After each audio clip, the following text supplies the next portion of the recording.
මුගලන් මහරහතන් වහන්සේ මේ ආකාශයේ උන්වහන්සේ සක්මන් කරන ආකාශයේ සක්මන් කරනවා. සක්මන් කරනකොට උන්වහන්සේට දැනෙනවා මේ බඩ පුරෝ දාලා වගේ. උන්වහන්සේ සූත්‍රයේ කියන හරියට මෑ ගෝණියක් බඩේ බැඳලා වගේ බඩ පුරෝ දාලා කියන. උන්වහන්සේ බලනවා දිවසින් මොකද්ද මේ උනේ කියලා. බලනකොට උන්වහන්සේට තේරෙනවා මාරයා කුසට රිංගුවයි කියන කාරණේ. ඒ වෙලාවේ උන්වහන්සේ සක්මනින් බැහැලා මාරයාට කියනවා මාරය මහා සංඝරත්නය පෙලන්නේ නැතුව වහම පිට වෙන්න කියලා. ඒ වෙලාවට මාරයා පලා යනවා. ඒ වගේ රහතන් වහන්සේලාටත් කුසට රිංගන තරම් මාරයා තුල ශක්තියක් බලයක් තිබ්බා. මොකද එයාට අකුසලයේ ප්‍රකට නැහැ.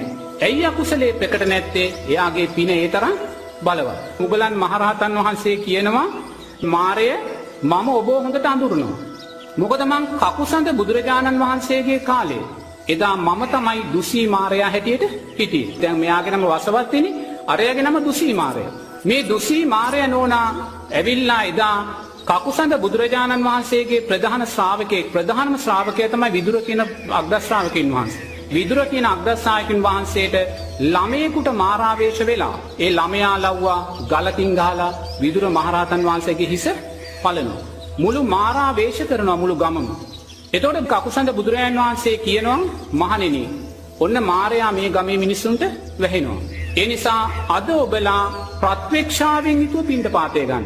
සිහිනුවණින් පිණ්ඩපාතය ගන්න. මොකද ඕගොල්ලන්ට වැරදි ආහාර දෙන්න පුළුවන්, කාමයේ වැඩෙන ආහාර දෙන්න පුළුවන්, ප්‍රණීත ආහාර දෙන්න පුළුවන්. ඒවා දීලා ඔබලාව සීලෙන් දුර්වල කරන්න පුළුවන්. දැන් මාරයා වැහෙනවා මේ ගමට.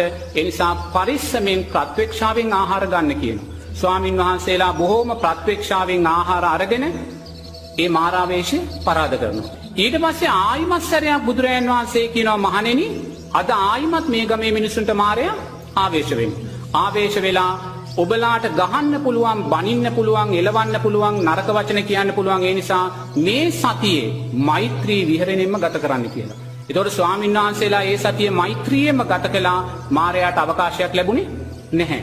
දුසී මාරයාට මෙතනින් මේ අවශ්‍ය කාරණේ ඉටු කරගන්න බැරි වෙනකොට නෝනා මේ දුසී මාරයා කකුසඳ බුදුරජාණන් වහන්සේගේ පස්සෙන් එළවනවා. තේරෙනවද? එළවනවා පස්සෙන් උන්වහන්සේට පීඩා කරන්න. එතකොට ඒ වෙලාවේ එළවගෙන එනකොට කකුසඳ බුදුරජාණන් වහන්සේ අර නාගාව ලෝපණය කියලා කියනවා. ඒ කියන්නේ ඇතෙක් බලනවා වගේ මුළු ශරීරයම හලවලා බලනවා. එහෙනම් බුදුරජාණන් වහන්සේ නම බලන්නේ බැලුවොත් දැක්කේ කෙනා පිච්චිලා යනවා. ඒවලෙම නිරේට යනවා. දුසී මාරයා දිහා බුදුරජාණන් වහන්සේ හැරිලා බලද්දී එතනම පිච්චිලා නෝනා අප්‍රමාණ කල්ප ගානක දුකකට වැටිලා තමයි ඔය මුගලන් මහරහතන් වහන්සේ ගොඩට එන්නේ. තේරෙනවද? එතකොට ඊටා මුගලන් මහරහතන් වහන්සේ කියන මාරය මම ඔබ හඳුනනවා. මොකද මම එදා මාරයා වෙලා එද්දී ඔබ මගේ බෑන හැටියටයි ඒ දිව්‍යතලේ හිටියේ.